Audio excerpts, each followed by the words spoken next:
Good morning. This is Akashvani Kohima. The morning news read by Jonas Yantan.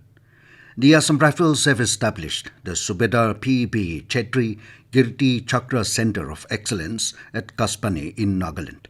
According to the Asam Rifles, this full-time residential program will mentor and guide students over a 12-month period to prepare them for various competitive entrance exams, including those for engineering and medical fields, as well as other allied streams.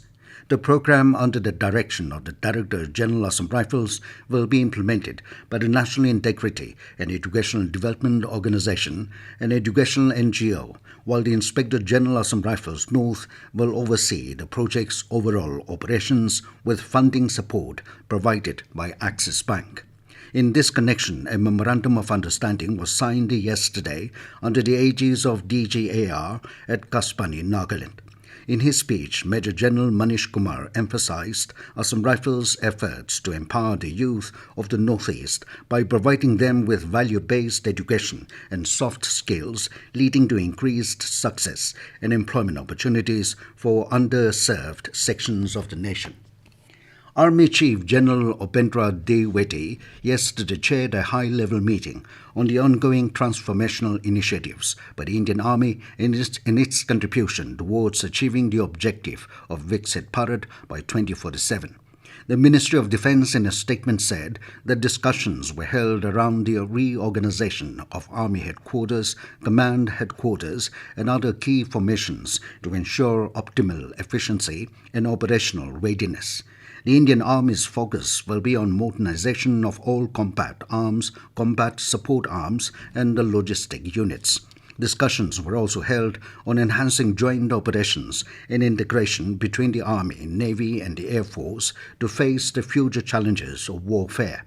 The Indian Army will look towards indigenization, supporting the domestic defense industry and facilitating India's position as a leading defense exporter.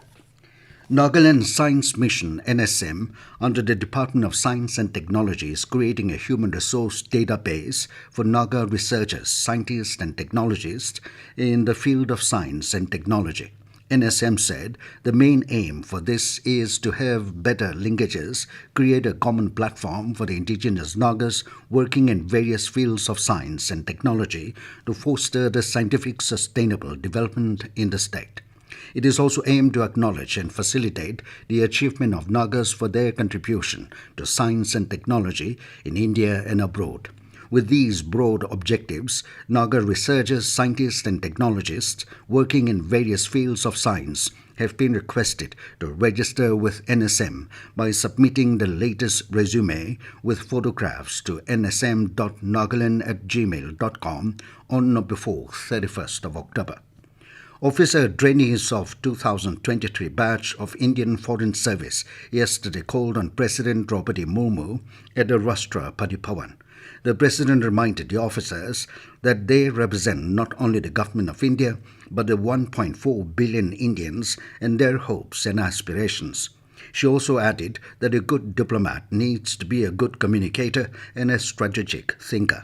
The President also advised them to learn as many languages as possible and embrace new culture, people and technology. And in weather, Nagaland State Disaster Management Authority NSDMA has issued weather alert warning of heavy rainfall and thunderstorm across the state for the coming days. According to NSDMA, almost all districts in Nagaland will experience cloudy skies with heavy rainfall until 25th of this month.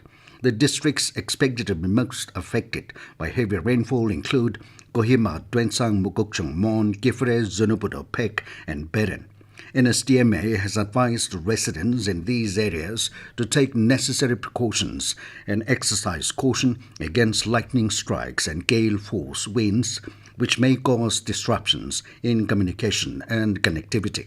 NSDMA also warned of potential for excessive precipitation in the hill sectors, which could lead to waterlogging and flash floods in Nagaland's lowland and foothill regions.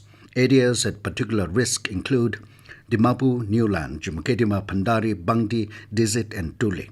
In the light of these conditions, NSDMA has urged the public to exercise caution to avoid any eventualities during this period. With that, we come to the end of the morning news. Have a nice day.